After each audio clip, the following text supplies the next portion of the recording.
que vuela. Bienvenidos sean todos a este nuestro evento. El día de hoy contamos verdaderamente con la presencia de una gran mujer, una mujer que sin duda siempre tiene en su visión aportar a esta nuestra sociedad, y ella es Estrella del Rocío López Maciel, licenciada en Historia por la Universidad Michoacana de San Nicolás de Hidalgo. Ella tiene créditos de maestría en estudios latinoamericanos en la Facultad de Humanidades de la Universidad Autónoma de México. Así también asistió al curso de verano del Programa Interdisciplinario de Estudios de la Mujer en el Colegio de México. Es directora de la Casa Jurídica de la Suprema Corte de Justicia en Morelia, Michoacán. Es encargada de la sede histórica de la Suprema Corte en Ario de Rosales. Tiene diplomado en Cultura Jurídica en la Escuela Nacional de Antropología e Historia, diplomados de Derechos Humanos, así como en el 2014 publicó artículos de Mujer en Conflicto Armado, un panorama histórico en el que la mujer en los conflictos armados en nuestro país, una coedición de la Suprema Corte de Justicia de la Nación.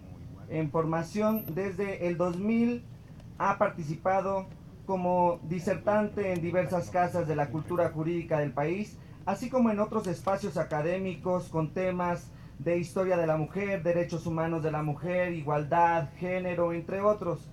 Es comentarista en el programa Serpientes y Escaleras, que es transmitido en el canal de radio de Morelia. Realiza alrededor de 20 horas semanales de trabajo que no son remunerados, ya que es madre de 2 hermosos hijos. Así que recibámosla con un fuerte aplauso, y se encuentra con nosotros Estrella del Rocío López Maciel. Muchas gracias. Le decía a Diana hoy por la mañana que le entregaba mi currículum, que esa parte última en algunos otros espacios donde he estado, todo el mundo se la salta. Y yo insisto en que esa parte también se reconozca, porque es parte del trabajo cotidiano que hacemos las mujeres, y es muy importante que se vea, que se visibilice, que se note. Y es algo que siempre se da por enterado, así como por entendido, ¿no? Es que las mujeres hacen, aparte de todo lo que hacen eso, ¿no? Pero no, eso implica horas de trabajo que además son no solamente las que se realizan propiamente en el espacio mientras uno está atendiendo hijos o atendiendo casa, sino que también a veces en medio de una reunión es así como de, sí le llevo el lunch a mi hijo o a mi hija, ¿no? Es como, ay, quiero hacer a la medicina, ¿no? O sea, es como toda esa carga mental que tenemos siempre las mujeres en relación con las labores de cuidado. Ay, que no se me olvide comprar el jabón para lavar la ropa, ¿no? Y aunque no hagamos propiamente esa actividad, siempre lo tenemos en mente, porque es una carga que no hemos pedido, pero que al final de cuentas siempre tenemos. Y lo cual, quiero yo decir, hace sumamente meritorio, aparte de todo, que logremos así tener carreras profesionales, que estemos a veces laborando en espacios incluso de tiempo completo, que estemos haciendo labores académicas y demás, porque todo eso implica horas y tiempo que le sumamos a las tareas tradicionales que normalmente tenemos. Entonces creo que es todo un mérito llegar a todo esto, y más aún por lo que les voy a ir contando a lo largo de esta charla. Bien, pues muchísimas gracias otra vez, muchas gracias por esta invitación, y voy a comenzar. Ustedes seguramente ya han tenido algunos otros acercamientos con el tema de lo que implica el género, ¿no? El género, que es esta construcción social y cultural que nos dice de alguna manera cómo ser como hombres o cómo ser como mujeres. Esta diferenciación, al final de cuentas, podría tal vez no tener como mayor problemática, ¿no? El asunto es que esta diferenciación, que esta separación, este asunto de este sistema binario es sumamente violentador, al final de cuentas. Es discriminador en primera instancia, y en un segundo momento es un asunto que nos hace tener como tan claro desde el momento en el que nacemos Y a partir de nuestros genitales, el médico que dice es un niño o es una niña, marca nuestro destino. Entonces es increíble que esto ocurra, pero sin embargo es así, ¿no? Es así, el tema de lo que tenemos, además a simple vista, porque luego ya también ahora hemos visto que hay otras cosas, ¿no? Más allá de lo que aparentemente se ve en nuestros genitales, determine el color que usamos, la forma en que se nos habla, la forma en que somos educados, la forma en que elegimos inclusive cuál es la carrera que vamos a seguir, ¿no? Y una serie de cuestiones que tienen que ver con nuestro desarrollo personal. Creemos que tomamos decisiones libremente, no es así. Estamos determinados por el género desde nuestras etapas más pequeñas y bueno, basta ver cómo les hablamos a los niños, a los bebés y cómo les hablamos a las bebés, ¿no? Hay formas diferenciadas de hablar con bebés y con bebitas, ¿no? Con bebitos y con bebitas. ¿Por qué? Desde el momento en que decimos a la nena, es así como, ¡ay, qué bonita! Mira, qué linda con su vestidito, ¿no? Y los niños es de, ¡ay, mi campeón! Desde ahí estamos marcando una diferencia, desde ahí estamos haciendo un par de segmentos, digamos, de la humanidad que al final de cuentas va a resultar en una diferenciación y considerando que las mujeres además somos un grupo históricamente desaventajado, vamos a tener necesariamente discriminación y por lo tanto más adelante también violencia. Entonces, ¿qué es lo que pasa cuando digamos que en casa, ¿no? Vamos teniendo eso en el hogar, en la familia de hecho es un reproductor de todos estos estereotipos, de toda esta discriminación y de toda esta violencia, ¿no? Y siempre se dice, bueno, es que sí, efectivamente, la familia o las familias, ¿no? Son la célula de la sociedad y lo que las familias reproducen es lo que vamos a ir encontrando en prácticamente todos los espacios de la sociedad. Pero el asunto es que cuando llegamos a los espacios educativos, esperaríamos que las cosas de alguna manera, por lo menos, se matizaran un poco, ¿no? Sin embargo, no ocurre así. Normalmente los espacios educativos vienen a seguir reforzando, en este caso, por ejemplo, los estereotipos de género, es decir, esas ideas que tenemos al respecto de cómo ser mujer y cómo ser hombre, vienen a hacer un reforzamiento desde cuestiones muy simples. Déjenme comentarles que el artículo, bueno, como ustedes todos saben, el artículo 3º constitucional, cuando se refiere a la educación y el criterio que va a orientar a esa educación, tanto la que va a impartir el Estado como también la que es privada, porque al final de cuentas, tanto escuelas públicas como privadas tienen que asumir que ese debe de ser el criterio con el que se va a educar. Desde esto, estamos hablando de todos los niveles educativos. Entonces, dice, el criterio que orientará a esa educación se basará en los resultados del progreso científico, luchará contra la ignorancia y sus efectos, las servidumbres, los fanatismos y los prejuicios.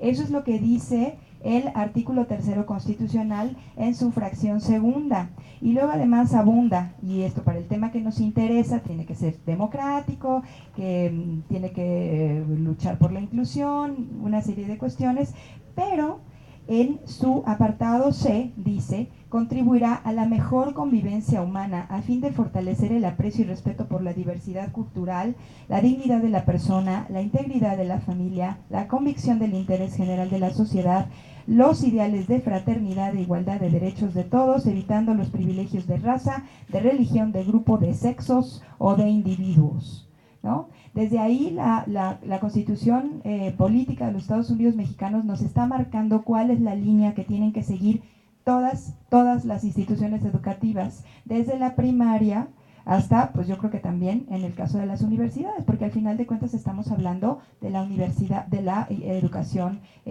pues tanto les decía, la pública como la privada. Y sigue un poco más allá, ¿no? Porque, por ejemplo, dice más adelante que los particulares que podrán impartir educación en los términos que establece la ley precisamente en este apartado. Entonces digamos que las instituciones educativas privadas no se libran de este mandato, ¿no? Luego, más adelante, en el artículo 4 constitucional, cuando establece que el varón y la mujer son iguales ante la ley, también, pues obviamente, vuelve a remarcar esta situación de que tenemos que buscar esa igualdad. Luego, posteriormente, dice que los niños y las niñas tienen derecho a la satisfacción de sus necesidades de alimentación, salud, educación y sano esparcimiento. Y bueno, ahorita que vayamos platicando un poquito, vamos a ir viendo cómo al final de cuentas esto no se cumple, por ejemplo, en el rubro de la educación, que es lo que ahorita estamos comentando, no se cumple porque al final de cuentas no estamos tomando, primero, decisiones informadas y segundo, normalmente ocurre que las niñas son las que en ciertas etapas de la educación se van quedando atrás. Se van quedando atrás y van dejando el tema de la educación. Entonces aquí también no estamos haciendo, digamos, no estamos cumpliendo, no se está llevando a cabo esto que tiene que ver con lo que establece nuestra máxima ley, que es la Constitución Política de los Estados Unidos Mexicanos. Luego, ya posteriormente, cuando se refiere a los temas, digamos, educativos, la Ley General de Educación establece en su artículo 8 que el criterio que orientará la educación que el Estado y sus organismos descentralizados impartan, así como toda la educación preescolar, primaria, secundaria, media, superior, la normal y demás para la formación de maestros de educación básica, se basará en los resultados del progreso científico, luchará contra la ignorancia y sus causas y efectos, las servidumbres, los fanatismos, los prejuicios, la formación de estereotipos, la discriminación, la violencia, especialmente la que se ejerce contra las mujeres y los niños. Está siendo como muy claro al respecto de cuál tiene que ser la línea de todas las instituciones educativas, ¿no? Dice, debiendo implementar políticas públicas de Estado orientadas a la transversalidad de criterios de los 3 órdenes de gobierno. Eso significa que, bueno, pues no hay forma, ¿no?, de escaparse a este mandato. Tendríamos que ser sumamente pues ordenados en eso.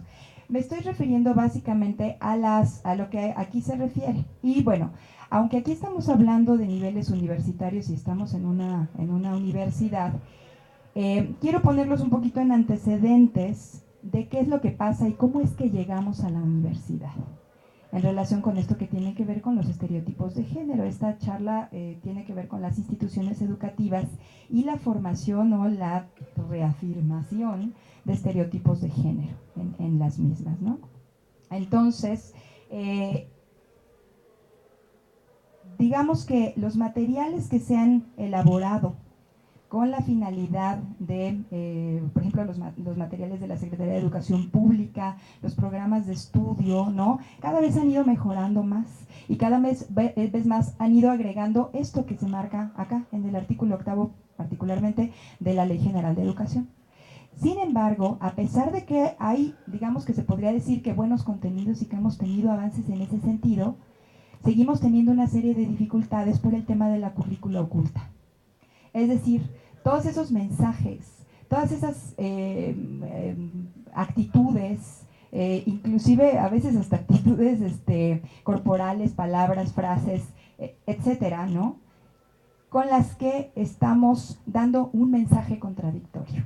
Por una parte estamos hablando de la igualdad, por una parte estamos hablando de la inclusión, ¿no? Sin embargo, hay una serie de frases y de cosas y de actitudes que tenemos que contradicen completamente eso, ¿no?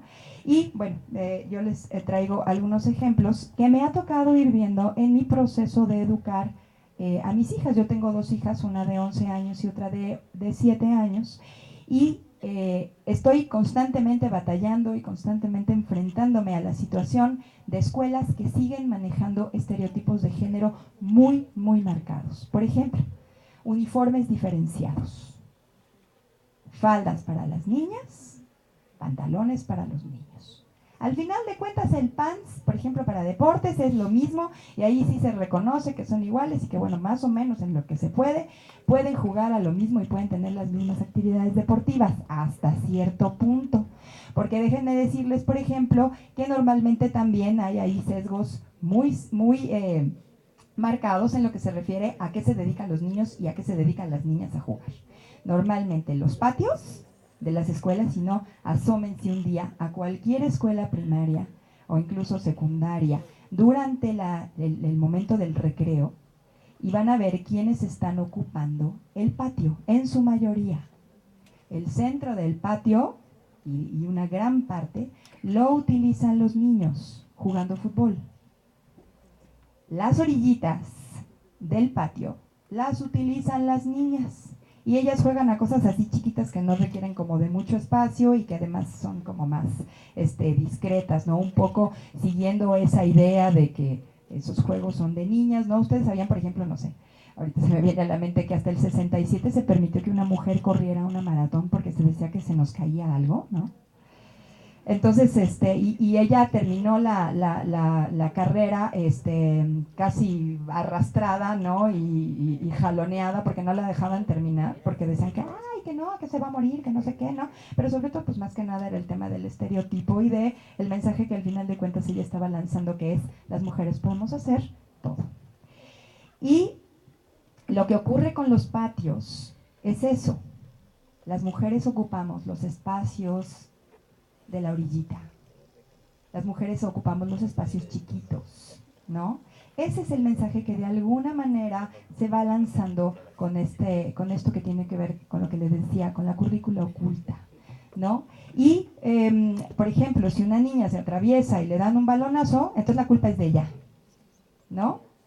Porque ¿para qué te metes? ¿Qué no ves que los niños juegan rudo, ¿no? En lugar de que tuviéramos otro mensaje y les dijéramos a los niños, es que no juegan rudo, hay otras personas en el patio, ¿no? No se diga, por ejemplo, si los niños o niñas tienen discapacidad, entonces ahí todavía pues el asunto empeora, ¿no? Pero eso es un síntoma, digamos, de esto que pasa. Hace algunos años, un par de años, yo quería comprarle zapatos a mis hijas. Mis hijas son muy de correr y de jugar y casi nunca están sentadas.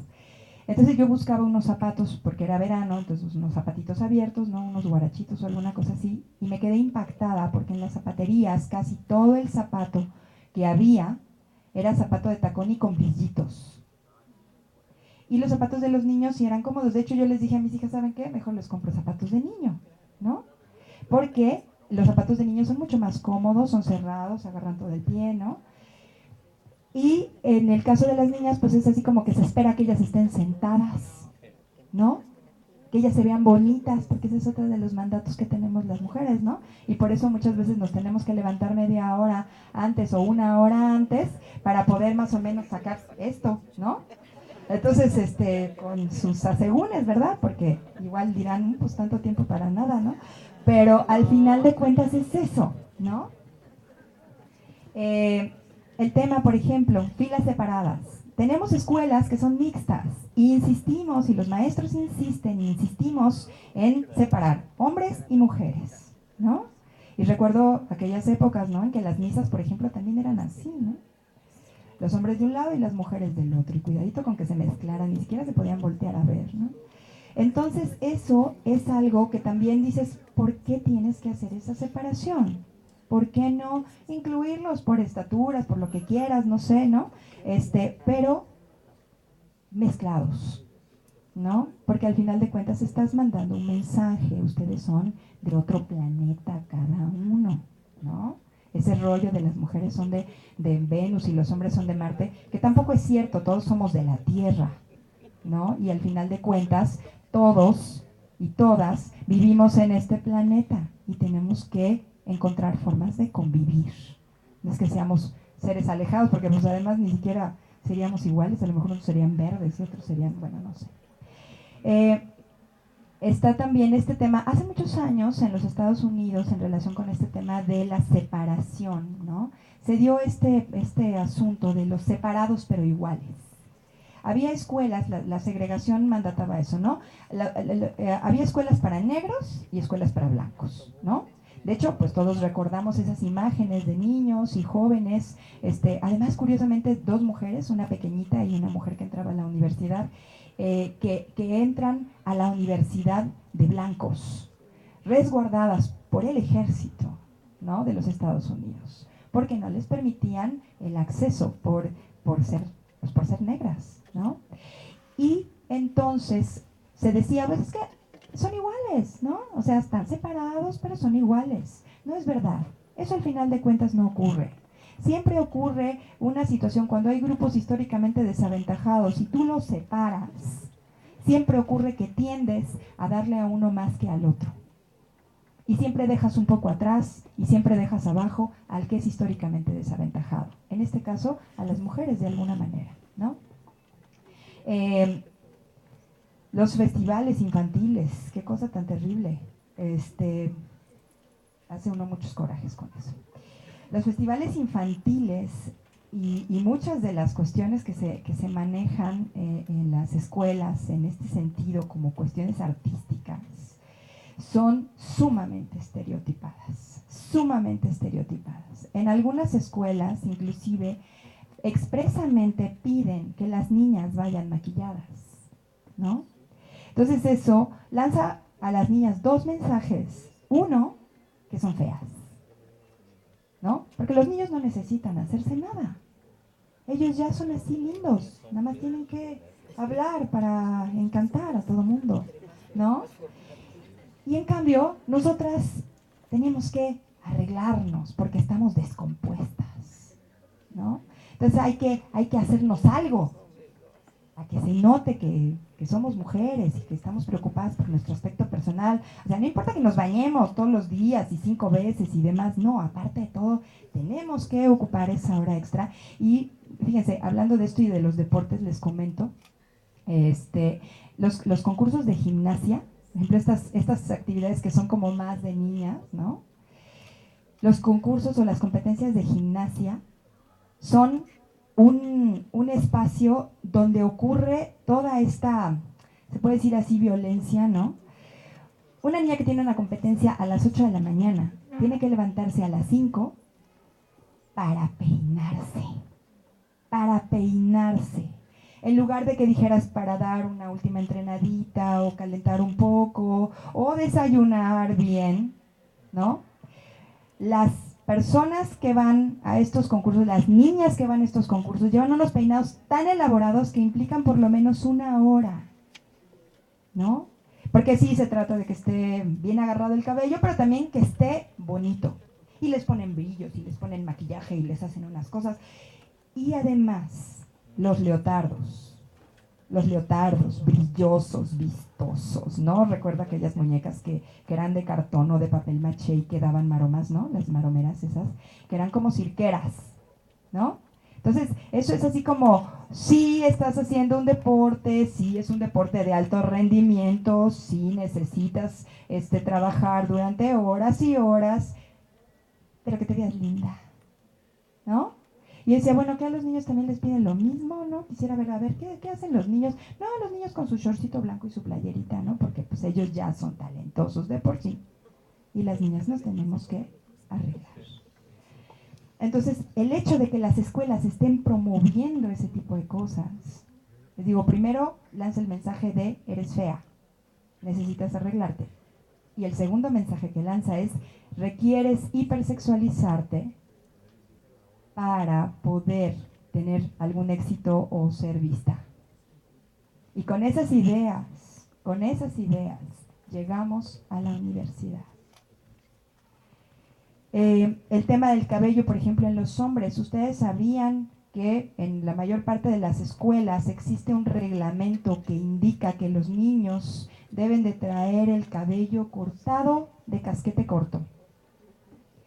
Y que hay algunas instituciones educativas, sobre todo de secundaria, donde no permiten el acceso a los varones si no llevan el cabello cortado del tamaño que se indica. Me tocó ver aquí en la secundaria número 2, que fue donde fui y pregunté. Los niños estaban formados afuera, eran las 8 de la mañana, se supone que el acceso es como 7:20, 7:30, ¿no? Los niños eran las 8 de la mañana y estaban formados, muchos, afuera de la escuela. Estaban esperando a ver si les daban acceso a la institución porque no traían el cabello cortado tan chiquito como se espera que se lo corten. Tenían el cabello un poquito más largo. Yo inclusive decía, ay, pues ay, no es para tanto, ¿no? O sea, es así poquito más, ¿no? A lo mejor, no era casquete corto, ni siquiera se podían hacer así como que ahí traían una cola de caballo, no, nada de eso. Era un poco más largo. Y eso era suficiente motivo para que no les permitieran el acceso. Y entonces el tema de la imagen, el tema de cómo te ves y que cumplas con el reglamento escolar, que además el reglamento escolar está por debajo de la Constitución y debajo de la Ley General de Educación, como ya dijimos, y al final de cuentas tendría que ser como de un peso menor, porque es cierto, hay un reglamento, pero por encima de ese están las otras dos cosas, ¿no? Y a estos chicos no les dejan entrar, entonces está con eso violentando su acceso a la educación y su acceso a la seguridad, porque tú como familia mandas a tu hijo para que entre a la escuela y resulta que tú estás acá muy tranquilo y tranquila y él está fuera de la escuela. Está fuera de la escuela esperando que le abran porque resulta que no trae el cabello del tamaño que se espera, ¿no? Eso es grave y pues, no sé, podríamos decir, ay, bueno, pues eso no tiene como mucha importancia, ¿no? Pero fíjense que hace algunos años, hubo un caso, hace 2 años, un caso de una madre que tenía un niño de 4 años que cuando ya tenía inscrito a su hijo en una escuela privada, le informan que los niños es casquete corto, ¿no? Y que las niñas, pues es cabello largo, porque además también como que se hace cierto énfasis. Se dice las niñas cabello recogido. Y en algunas escuelas, si tú amenazas con cortarle el cabello, ahora, si tú amenazas con cortarle el cabello a tu hija, te dicen, ay, pero ¿cómo? ¿No? O sea, es increíble, pero seguimos así como con esos estereotipos y creo que ahora están empeorado. Porque yo me acuerdo que en mi época de escuela, hace muchos años, sí se permitía que las niñas lleváramos el cabello corto y no había tanto problema. Digo, no es que no se permita, pero como que no se ve tan bien, ¿no? Porque qué tal si le queremos hacer trencitas para el bailable escolar. Y yo le decía a una maestra, se las pegas, ¿no? ¿Cuál es el problema? ¿No? No, no, ¿cómo que no? Pero bueno, entonces esta madre decide que ella, su hijo tiene el cabello largo, su niño tiene 4 años, se ha negado a cortárselo, y entonces ella decide preguntarle, ¿no? Ella está consciente del tema de un derecho humano, que es el derecho humano al libre desarrollo de la personalidad. Libre desarrollo de la personalidad, y la Suprema Corte de Justicia de la Nación, por cierto, en 2 momentos lo ha expresado como un derecho humano y tiene que ver con cuestiones que son fundamentales. El derecho al libre desarrollo de la personalidad y el derecho a la propia imagen. Y ese no podemos esperar a que los niños sean grandes para que decidan, porque también está el tema del interés superior del menor, y el interés superior del menor también nos dice que los niños y niñas pueden decidir en relación con su propia imagen, ¿no? Y que nosotros nada más tendríamos que estar como vigilando, ¿no? Que no se lastimen, que no se hagan daño, porque al final eso es un poco el tema del interés superior del menor. Entonces, esta mamá le pregunta a su hijo, hijo, ¿te quieres cortar el pelo? Y el niño le dice no. Ok, perfecto, ¿no? Lo llevan a la escuela y en la escuela le dicen, dijimos que casquete corto. Y entonces la señora dice, no, no, no, pues bueno, le recoge el cabello, si es por higiene, pues no hay ningún problema. Además hay muchas niñas que traen el cabello largo, ¿cuál es el problema, no? La situación llega a un grado en que expulsan al niño de la escuela. Y entonces ella se va con APRED, se va a la Comisión Estatal de los Derechos Humanos, esto fue en Hermosillo, y en ambas instancias pues empiezan a estudiar el caso, le mandan alguna recomendación a la escuela no pela, ¿no? Y entonces ella, un poco entre molesta, desesperada y demás, decide publicar el asunto, ¿no? Y cualquiera diría, bueno, pues es que, o sea, como les digo, pareciera una situación menor. Sin embargo, los mensajes de odio y las situaciones que se dieron con posterioridad a que ella publicara el asunto, mi hijo no se quiere cortar el pelo, dejemos que él decida. Ese era su tema. Axan decide, se llamaba y era un hashtag. La violencia a la que ella se vio expuesta junto con su hijo fueron brutales. Ellos incluso tuvieron que irse una temporada de la ciudad porque les amenazaron de todo, ¿no? O sea, y les comento, al cabo aquí hay puros adultos, pero por ejemplo había amenazas como, maldita puta, te vamos a partir el culo, ¿no? y cuestiones así por el estilo, ¿no? Claro, tenía que ser, al fin y al cabo, las mujeres siempre pervierten a los hijos, ¿no? Por supuesto, o sea, cuestiones así de graves, amenazas de muerte, solamente por eso. Desde cuestiones así a lo mejor que, ay, pues, ¿cómo dejas al niño hacer lo que quiera? No. Se trata de cuestiones que al final de cuentas tienen que ver con, como decía, el libre desarrollo de su personalidad. Pero este era el nivel de las amenazas y este era el nivel de las acusaciones, ¿no? Decía aborto para todas las madres solteras porque ella era madre soltera, ¿no? Tenías que ser, bueno, en fin, no tienen una idea de la monstruosidad y del horror de las cuestiones a las que ella se vio expuesta. Y durante un tiempo pues se tuvo que ir de su ciudad y al final de cuentas tribunales determinaron que sí se había violentado el derecho a la educación del niño y obligaron a la institución educativa a pagar una indemnización. Pero en este proceso, así llegamos a la universidad. Con todas estas cuestiones ya trabajadas, porque además a veces uno hace el esfuerzo en casa, ¿no? Cuando empiezas a hacer como a trabajar estos temas, porque luego dicen, ay, es que como las mamás son las que educan, ellas son las que hacen estos estereotipos. No es verdad. Eso para empezar tiene dos vertientes discriminatorias. Primero, porque asumes que a las mujeres nos toca, ¿no? Y segundo, porque al final de cuentas esto no es cierto. Las mujeres al final, cuando educamos, somos al final parte de un sistema. Este sistema es un sistema patriarcal.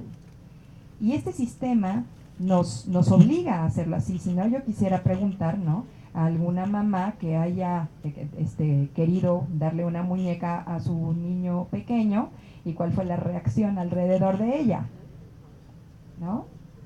Lo vas a hacer marica, ¿no?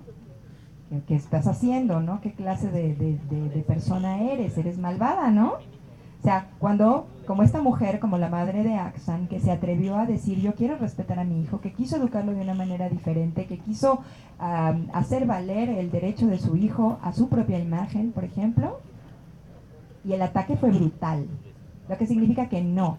Por eso el género es violento, por eso es violento, porque nos pone a cada quien en nuestro lugar y no permite que salgamos. Cuando llegamos a la universidad, pues hay una serie de cosas, ¿no? Lo que decía, se encamina a las mujeres a la elección de ciertas carreras. Nos hacen creer que es en libertad, pero por ejemplo, en la UNAM hicieron un estudio que, por cierto, les recomiendo mucho este libro, se llama Intrusas en la Universidad. Hicieron un estudio bastante interesante, profundo, desde diversas vertientes, y quiere decir con esto, nuestra incursión en las instituciones educativas de nivel superior sigue siendo vista así como, ¿no? Aparte también nos vemos como obligadas a estar demostrando un poco más, ¿no? Entonces, de pronto nos encaminan a ciertas carreras y hay, por ejemplo, pues obviamente si tú vas a enfermería, lo que vas a encontrar es mujeres. Si tú vas a mecánica, lo que vas a encontrar son hombres. Y si pasa al contrario, estos estereotipos de género este sistema binario va a cuestionar muy duramente a quien se atreva a romper el tema. La verdad es que yo, las mujeres que han estudiado mecánica o veterinaria o estas cuestiones, digamos que son tradicionalmente masculinas, yo les admiro mucho porque seguramente han pasado por situaciones muy difíciles. Y no solamente ahí, ¿eh? O sea, no se diga, hay algunas otras que lo cubren un poquito. A lo mejor la discriminación y el hostigamiento y todo esto es un poco menor, pero pasa, también ocurre, ¿no? Por ejemplo, basta ver cómo elegimos, qué carreras elegimos las mujeres, ¿no? Enfermería, medicina, pues obviamente para educadoras, para maestras. De hecho, hace algunas semanas estuve en un foro de normales superiores y había un chavo que se paró y dijo, es que es normal de educadoras con A, ¿no? Y sí, entonces yo estoy estudiando ahí, o sea, ¿yo dónde quepo? ¿no? Entonces hay situaciones, hay carreras que ya son específicamente, tradicionalmente, para hombres o para mujeres, dentista, por ejemplo, para mujeres, trabajo social, que al final de cuentas son todas esas carreras que de alguna manera están ligadas a nuestros roles tradicionales, a nuestros roles pues de enfermeras, de maestras, de psicólogas, ¿no? ¿Qué hacemos normalmente en casa? ¿No? Los trabajos rudos, las cuestiones que tienen que ver con la ciencia, normalmente son abandonados por las mujeres a muy tempranas edades. Hay estadísticas muy tristes, ¿no? De niñas que tienen grandes habilidades para las matemáticas, para la física, cuando están en la primaria, pero llegan a cierta edad y abandonan eso, ¿no? Porque además también está mal visto que una mujer brille. Siempre, como dicen, en alguna parte leí eso, que dice que mientras que los hombres se disculpan por no tener éxito, las mujeres nos disculpamos por tenerlo. Y es así. Hay alguien, creo que de la Facultad de Filosofía, que está haciendo un estudio sobre mujeres exitosas y cómo tuvieron que pedir disculpas y permiso y demás para poder seguir adelante y de plano, pues bueno, en algunos casos terminar con sus relaciones matrimoniales y demás, porque eso no se tolera. Porque siempre hay esta sensación de, como tú, ¿no? Como tú que eres mujer. Prevalece en las universidades, desafortunadamente, esta idea de la inferioridad de las mujeres. Las universidades, al final de cuentas, están hechas a partir de, o sea, con una visión de lo intelectual como valioso, ¿no? Y pues se supone que las mujeres no somos en este sentido de lo intelectual, más bien nosotros somos de la naturaleza, ¿no? Decía Rousseau, por ejemplo, la educación de las mujeres siempre debe ser relativa a los hombres, agradarnos, sernos de utilidad, hacernos amarlas y estimarlas, educarnos cuando somos jóvenes y cuidarnos cuando somos adultos, aconsejarnos, consolarnos, hacer nuestras vidas fáciles y agradables, ¿no? Y uno diría, bueno, este horror ya no se da, ¿no? Pues sí se da, sí se da. Y les comento, por ejemplo, algunas de las frases lindas que hemos escuchado por ahí en las escuelas, ¿no? Por ejemplo, si no saben barrer, ¿cómo van a poder estudiar?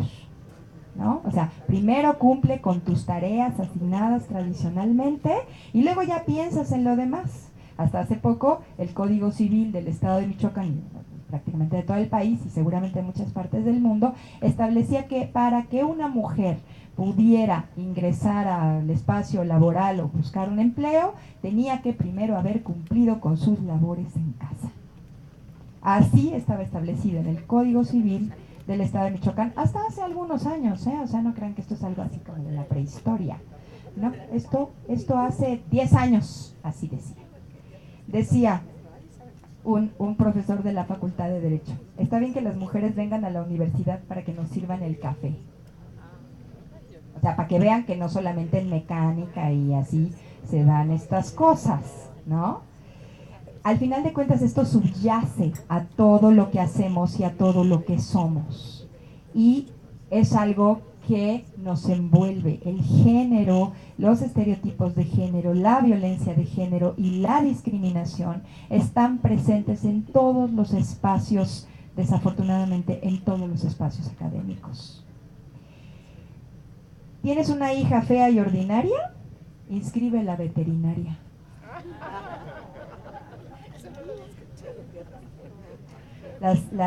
Los que dicen, está bien que estudien, pero no olviden que deben ser madres. O sea, el mandato de la maternidad. Que por cierto, para las que todavía no son mamás, piénsenle. No es todo lo lindo que se dice. No es así esa emoción enloquecedora, subyugante, que te completa para todo. No. Si no les gusta tanto el tema, no se metan en ese asunto, porque realmente es un trabajo permanente, constante, que nos quita el sueño, que no nos deja hacer una serie de cosas más y que a nosotras, honestamente, eso lo digo de manera muy personal, no nos reporta ningún beneficio, ninguno.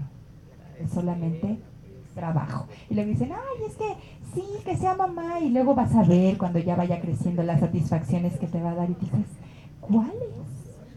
¿Cuáles?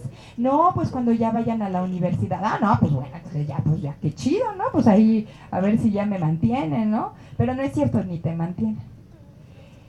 Entonces, eso es una chamba. Entonces, hay que pensar. Otro, y este es muy grave, el famoso que se dice en la Facultad de Derecho, las reglas son como las mujeres para violarlas. Y lo sabemos, y lo sabemos, y lo escuchamos, y hemos oído eso muchas veces. Y esto no solamente es una cuestión que tiene que ver con la discriminación o con el fomento a los estereotipos, sino que va más allá. Va a lo que tiene que ver con la cultura de violación, que es algo que también es permanente, es cotidiano, es constante en nuestra sociedad. Y que además también es una apología del delito, ¿no?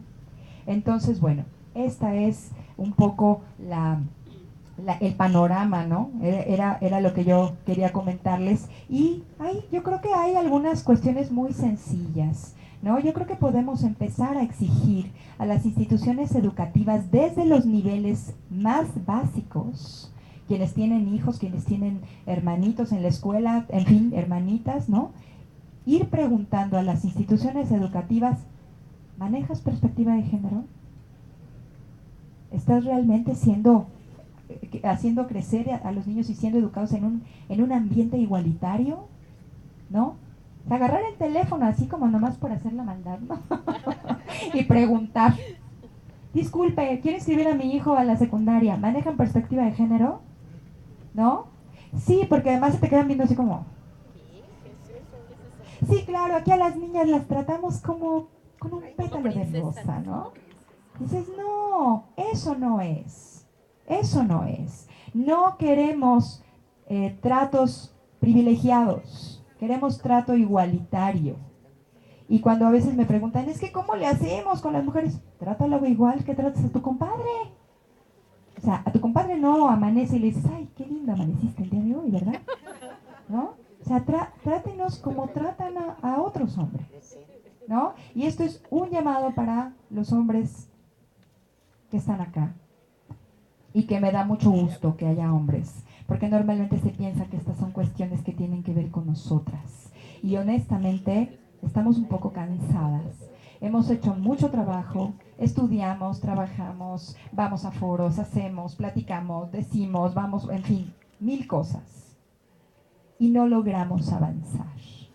Necesitamos que los hombres empiecen a cuestionar sus privilegios, porque son privilegios. Empiecen a cuestionar sus privilegios, empiecen a hablar de sí mismos, porque al final de cuentas, y lo decía, los hombres son también víctimas de la violencia que genera esta binariedad, porque acaba con sus posibilidades de negociar de manera sana sus emociones, castra sus posibilidades de ser afectivos en muchos casos, ¿no? Casi siempre, y la respuesta es la ira y la violencia. Y en un momento que estamos viviendo como el de ahora, en donde la violencia se recrudece, en donde lo vemos por todas partes, en donde lo más fácil es decir, sí, que los maten, porque lo hemos visto, tenemos que empezar a cuestionar esa parte. Si queremos vivir en una verdadera democracia y además en una cultura de paz, que buena falta nos hace. Estamos hablando de la descomposición de la sociedad, tenemos que empezar a trabajar. Hombres, tenemos que empezar a trabajar, cuestionar privilegios, aprender a no reaccionar de manera violenta. Que si alguien hace un chiste misógino, porque le dicen, ay, bueno, son solo chistes, chequen hacia quién se hacen los chistes. ¿De quién se hacen los chistes? De los indígenas, de los negros, de las mujeres, ¿no? ¿Alguien ha oído un chiste en el que el objeto de la burla sea un hombre blanco, heterosexual, de recursos económicos, con un nivel de poder? Realmente no, a menos que sea el presidente de la República, que bueno, de eso sí. Pero bueno, Entonces, es así, ¿no? El chiste casi siempre es hacia el grupo que está siendo discriminado. Paremos eso, paremos eso, paremos esa violencia, porque al final de cuentas eso es. Y empieza en esas cuestiones sencillas. Y esto es violencia estructural, porque no la vemos, porque está naturalizada, porque tenemos que empezar a cuestionarla. ¿De acuerdo? Muchísimas gracias. Quedo a sus órdenes. Agradeciendo a la licenciada Estrella Maciel